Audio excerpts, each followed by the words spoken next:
குட்டி இன்னைக்கு என்ன சாப்பாடு? பிரியாணியா இல்லை ஃப்ரைட் ரைஸா இல்லை பரோட்டாவா? அதுக்கும் மேலே அது இன்னைக்கு நம்ம பார்க்க போகிறது என்னன்னு பார்த்தீங்கன்னாக்கா பழைய சாதம்.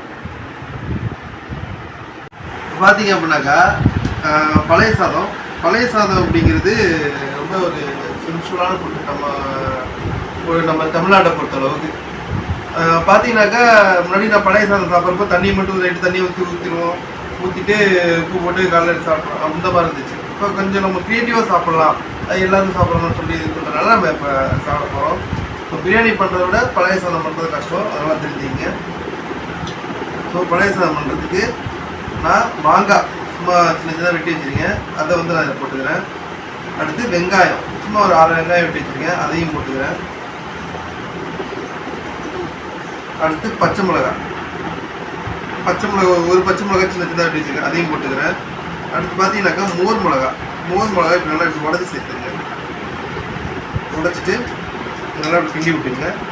கிண்டி விட்டதுக்கப்புறம் கொஞ்சம் தயிர் எடுத்து இதில் ஆட் பண்ணி உங்களுக்கு எவ்வளோ தயிர் தேவைப்பட்டால் நீங்கள் ஆட் பண்ணிக்கலாம், இல்லையா நீங்கள் ஆட் பண்ண வேணாம். ஸோ இதுக்கு தேவையான உப்பையும் சேர்த்து நல்லா போட்டு கட்டி விட்டுருங்க. எவ்வளோக்கு எவ்வளோ நல்லா பெசுறீங்களோ அந்த அளவுக்கு வந்து பழைய சாதம் நல்லா டேஸ்ட்டாக இருக்கும். நல்லா பெசுறீங்க.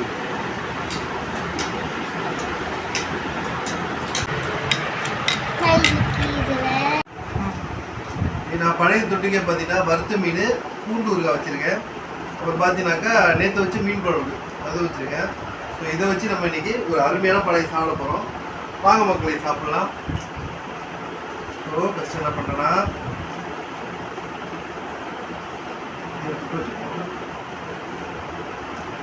என்ன பண்ணுறேன்னாக்கா சாப்பாட்டை எடுத்துக்கிறேன், அதில் கொஞ்சம் மீன் குழம்பு ஊற்றிக்கிறேன். எடுத்து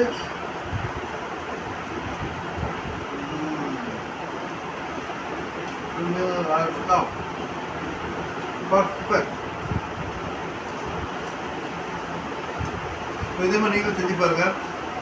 இந்த வீடியோ உங்களுக்கு பிடிச்சிருந்தா லைக் பண்ணுங்கள், கமெண்ட் பண்ணுங்கள், சப்ஸ்கிரைப் பண்ணுங்கள். தேங்க்யூ.